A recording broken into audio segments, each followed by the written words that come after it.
Hello everyone, nubkeks here. Welcome back to Nubraids. We're on the test server, and in today's video, I want to give you a quick showcase here of Cassandra, and yeah, talk about this new fusion. Couple of things, actually three things to note right at the start of this video. Number one, someone gave a review in game. Oh yeah, this seems fairly fair. Number one, let me say this right at the start. I am incredibly disappointed by this fusion. Yeah, it seems to me one of the worst fusions in a long time. That's how I feel after testing. Number two, unfortunately, the testing has been sort of limited because Plarium will not give me any Argonite's accessories. So, yeah, I had to test her against, I tested her against Ninja, I tested her against Xenomorph as well. So, two other, uh, formerly free magic affinity and very popular damage dealers. Ninja Xenomorph, tester against both. I had to run them without accessory. So I've done 0 accessory runs, which is going to make obviously the overall damage numbers lower, but it's just all we can do. There's nothing else we can do. And then the final thing, obviously, that she's not benefiting from, which these other champions are. I guess I could have taken them out, but I didn't think of it at the time. But Faction Guardians, obviously, we have none, right, for Argonites at the moment. So she's going to be losing out on a few different stats right there.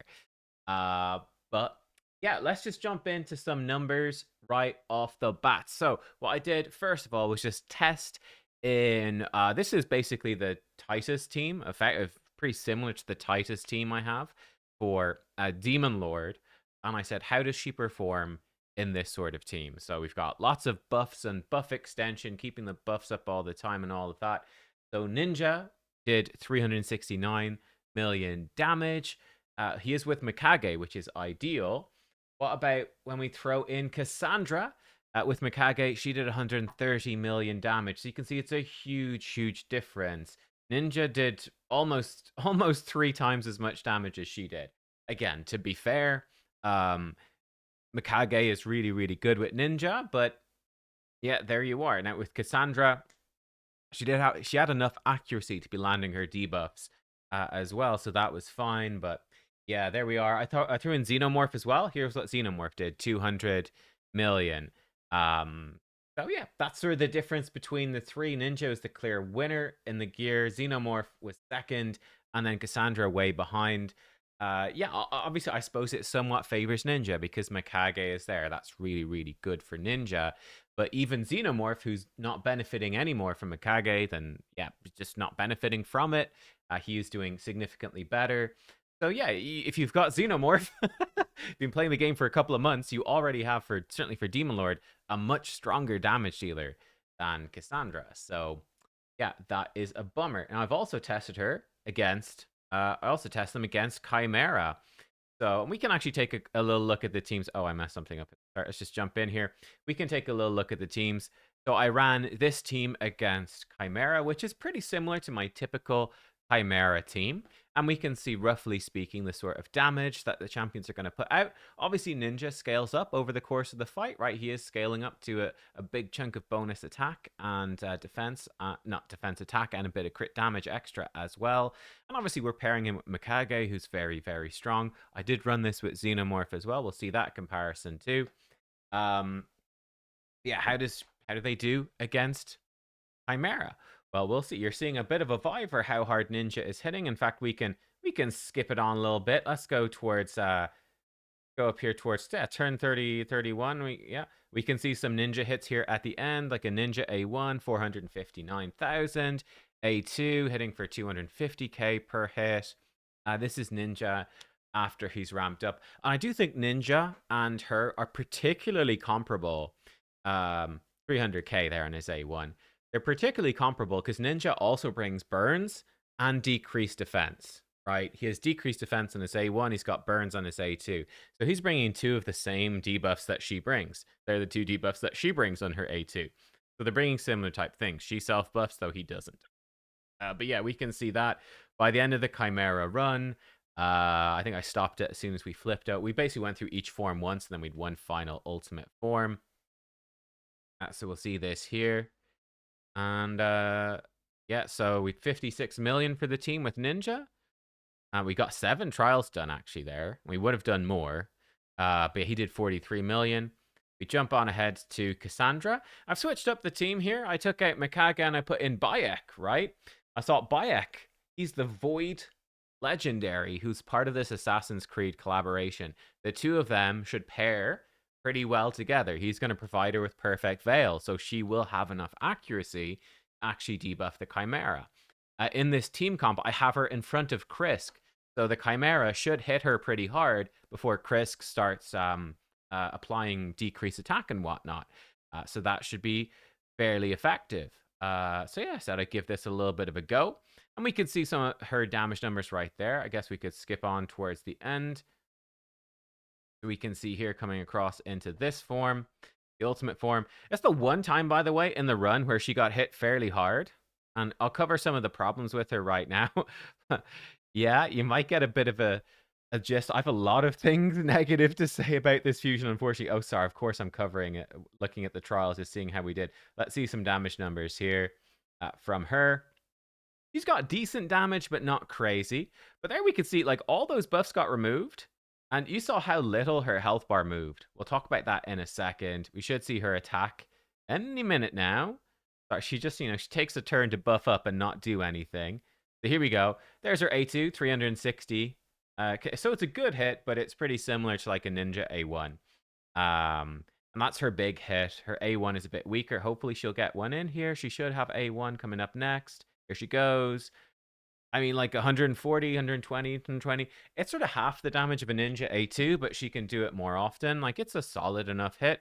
But yeah, as you can see, the final damage numbers at the end, I don't know why I tried to skip on, didn't really help, but the final damage numbers compared to Ninja did 50 million, their team did 24, and see, she did 11 million damage, and that's with Bayek, who's doing a heck of a lot of damage. So again, just for comparison's sake, and I know I've put in Mikage, who's really good for Ninja, but it's still a pretty stark difference. I think if you put in Crowcat, it'd be something similar as well, to be honest. But Ninja at 43 million against Chimera. Cassandra 11 million. Like, oh, yikes. Again, by putting Bayek in, we've gained some damage. And like I said, he's providing her with the perfect veil to actually have her land her debuff successfully. Whereas here we had to use the Mikage aura, and we had to... Ninja needed the accuracy. She doesn't. And here's how they compare to Xenomorph, by the way. So she's better than Xenomorph for Chimera with this particular team for sure. So Bayek at 9 million. Xenomorph did a bit more than Bayek. But yeah, like, so Cassandra was a little bit ahead. It was slightly stronger than the Xenomorph team. But I mean, is that a selling point really for Chimera? Do this whole fusion, get a 5-star soul for her, and she is slightly better than a champion that you already have 5-star soul for free. Yeah, so I think she's got some problems. Let me cover the problems. I've written them down. Let's zip through them real fast. And we can look at her kit. Again, there's no real point for me in testing her in Arena. Indeed, how can I even test her properly in Arena? If I give her Stone Skin, she can't have Lethal set because I don't have any accessories. So I can't really test her in Arena. Ariam has said that she's good for Arena. I genuinely don't see how she's supposed to be good for Arena. I just, yeah, it's, I don't know. Let's see. Hopefully some of the other content creators can make something useful out of this champion, because as it is right now, I'm actually taken aback by how poor she performs. So her problems. So one thing, we kind of skimmed through the Chimera fight pretty quickly, but her passive is actually very strong. But this is one of the issues. She gains a bunch of defense equal to half the attacker's attack. Now, bosses have extremely high attack stats, so she is actually incredibly tanky. This is both a pro and a con. She is really tanky for a damage dealer. Way tankier than you would expect. Like, she's pretty, like, I mean, there were a few fight. Maybe I can find some of the footage here, but let me go back here. I mean, let me see if I can find the lion form. It's probably a viper form. That's the lion. But yeah, like, we go in against this lion form. Like, Bayek's gonna get the shit beat out of him, and he's like a defense built tank. He's getting absolutely shreked. Like, Cassandra's not gonna get touched. Like, you see that? Like, we had 7,000 damage happen to Raka, who's built tanky. She took like 2,000 damage. Cassandra, she's like not taking any damage. She's super tanky. Super tanky. And that might be very useful for you against some bosses. but against others, not so much. I certainly think with her A1, it's a bit of a counter synergy. But yeah, both a pro and a con. Let me actually, I should switch it. I have like a whole con section. Pros, super tanky, like super tanky. But yeah, it's a problem with her A1. Her A1 is a 6-hitter if she has 50% HP or less. 6-hitter. It does double damage. This would give her potentially very high damage throughput and would also be giving her lots of turn meter and also extra turn meter decrease. There's a lot of problems though. Number one, this passive makes her so tanky, she never drops low on life. Number two, she self-heals on her A3. She heals herself by half her HP. So, like, the champion that you want to be low on life is actually healing herself up. That's a real counter synergy right there. Bayek, who in theory should be a good champion to run with her, he places Leech with his A1, so she just heals straight back up. Bayek, his passive is also very strong anti-crit. So yeah, even though they're assassins and you would think they would run together, he's also giving her increased defense as well. Like, it just seems that when you run her with Bayek, it's almost impossible for her to die, which, as I said, it is a pro as well. That's a big pro. But for her A1, this is my problem. How do you even trigger this? Like, genuinely, I was like, I threw them in against, I know I put them with a pretty tanky team against Chimera, but it's like, how do you get this to trigger without the rest of your team being dead and whatnot? Like, it's pretty rough. Also, part of it against the Ram form, I did try it, and again, she simply wasn't really dying against this form. Like, we can, if we speed it up here a bit as well, but like, because I've got Lydia placing fear sometimes, but I think part of it is that her gear's not that good, but like, she's just not getting hit very hard at all, and yeah, for me, she just was not dying. Even through the normal fears, like, she's just not taking any damage. It just seems like, but yeah, super tanky. Super tanky. But I think the leech from Bayek again, so maybe it was a bad showcase in that sense, but there you are. I think the fact that she's a bad synergy with the perfect Veil providing assassin is kind of awkward, but I do think it's very difficult to consistently trigger this A1, and you have to really avoid lifesteal masteries, leech, anything like that, any healing, because she's got so little HP. She's got tons of defense through her passive, but she's got very little HP. Any shields? Yeah, like give her any shields, and she's so tanky that it's just, I don't know. It's really hard to get the 6 hits. I think her A3 is also very awkward. I mean, you saw it a few times. So number one, it's no extra turn. So whereas other characters like Ninja are attacking, right? She basically misses 1 in 4 turns. She just sits there and buffs herself up and doesn't do anything. Her buffs are fairly short duration. One problem I had with this particular team, you can only have 10 buffs, and she needs to place the 3. So I actually found a couple of times she buffed up and didn't get the Shatter buff because she just had too many buffs. So that's really awkward as well. She also outruns buffs. She also, this is a big problem. She needs Perfect Veil for her stuff to be not resisted, but she gives herself an extra turn on her A3. So she actually outruns the Perfect Veil. It's really awkward. It's so awkward. To actually make this stuff work. So again, the A3 is clunky. I think generally it's a problem as well. How do you have good Veil champions to put with her? Maybe, maybe not. That was a bit of a general problem for me. How do I get a good Veil champion to go with her? Bayek makes her even tankier, great, but basically makes it so that you can't ever trigger her extra triple hit A1. So it's a really weird synergy. You might not have other good Veil champions. The faction crypt, I think, is also months away. She does have some pros to her, so she is super tanky. I think she also has pretty high solo potential, possibly with like high speed, which is really difficult to get without accessories, obviously. She also has very high potential at 9 pieces of Merciless with the extra turns, right? She's very self-sufficient. So that is one thing. She doesn't take much damage because of this passive, and she does heal herself a lot, and she cannot die with this either. So potentially, even with the extra turns from 9-piece Merciless, potentially you could be like just duking through fighting bosses, but taking enough turns to cycle back to this, keeping yourself healthy or keeping yourself unable to die. And she might actually solo stuff pretty well. So she does have some solo potential.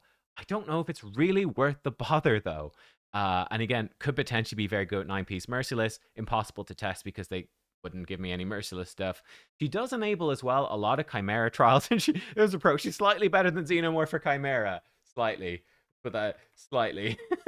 And I mean, Xeno's pretty rubbish. Like he had the problem of the overfill debuff bar with the Xenomorph. He just didn't have many debuff slots, and he still did almost as well as her. She does enable a lot of Chimera trials. Like if we look at her kit very quickly, so she brings increased attack and increased speed. That enables a couple of trials. Decreased defense and burn enables a few trials. Yeah, and then, she does good damage. She's not going to die too much. Like decent damage. She does enable a few trials, much like Ninja and a few other champions. But yeah, so she gives you burn for this normal trial. You can do it with smite, but it's a bit tricky. The burn definitely helps, so that's cool. And she does okay damage, so if she's fully decked out, she might actually be pretty good at this. And like, she won't die. Other champions can kill themselves from reflect damage when you give them crazy gear. She won't die if she has her buffs up.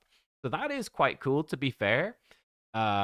She does bring decreased defense for this, which is cool. And her A2 possibly could hit hard enough with really good gear. I wasn't seeing it, but with accessories, maybe. But this is not easy to do. This is just generally too difficult, to be fair. She does bring decreased defense, but you would need to get Perfect Veil from somewhere else. But the decreased defense is there for that one. Yeah, and then I think over here she helps with a couple as well. So again, she brings burn for this normal trial. So you really need burn to get through this trial. So that's useful. And she brings increased speed for herself. And she brings increased attack for herself as well. So she is a little bit self-sufficient. Like comparing her to Ninja, there's no question that, in terms of utility, Ninja has burns. And he brings his own Perfect Veil, to be fair. He's decreased defense. She is more reliable at burns and decreased defense. They can be irresistible as well. And she's also bringing her own increased attack, increased speed, which is nice. So there is some utility there. And she's got an aura. You've got some utility. What you're trading away, though, is loads of damage is missing. You're getting way less damage. And you need to get someone to give her Perfect Veil for her stuff to be irresistible. And yeah, I'll be honest, I think she's one of the worst fusions we've had in a good while. I'm extremely disappointed. I just don't think her kit makes a lot of sense, to be honest. I think it's pretty poor. By the way, I've seen some questions, just to mention it briefly. This everything is permitted. This triggers when an enemy's HP drops below 25%. So you need to bring it from 25 to like 24. But it only happens once. So against like Chimera, you could have this trigger once. It doesn't even do that much damage anyway. But you could trigger this once if you are the 1 in 30 person in your clan to bring Chimera from 25 down to 24. This is much more relevant for wave-based content. I think she will be quite good for waves for the faction, right? This is a big hitting attack, and it's an AoE stun. That's pretty cool. And, she will execute people a little bit in Faction Wars as well. She should be pretty good for Faction Wars. She'll be super tanky. She will hit hard. The self buffs are useful. She'll be decent, and she's got a speed aura. She'll be decent for Faction Wars, the AoE stun. Not bad. But this is not a spectacular fusion. I'm really sad to say. This seems to me to be a fusion you could probably skip, to be honest. I'm pretty underwhelmed by her. I think by the time Chimera Quick Battles comes around, by the time the Argonauts Faction Wars comes around, there's a pretty good chance that you'll have better options than her anyway. That's my thoughts on it. I mean, guys, let me know what you think from the testing. I'm really sorry I can't properly test her in arena. Like, what am I supposed to do? Right? We could test. She's just gonna look shit because she's not gonna have any accessories. So what can I do? There's nothing he can do. But I expect her to be pretty bad I'll be honest. I expect her to be pretty rubbish at arena as well. I'll be brutally honest. I just don't see her being any good there either. So yeah, I think this is one of the worst fusions we've had. I think her kit doesn't really make sense. It's awkward to set up. I am just not seeing it. Let me know if you have any ideas. If you have like a really cool team where she's actually does something special that makes her worth doing, let me know in the comments. I will gladly do a showcase. I love Assassin's Creed. I want them to be good. I think Bayek is quite good, actually. I'm very interested to test out Bayek's passive in Arena.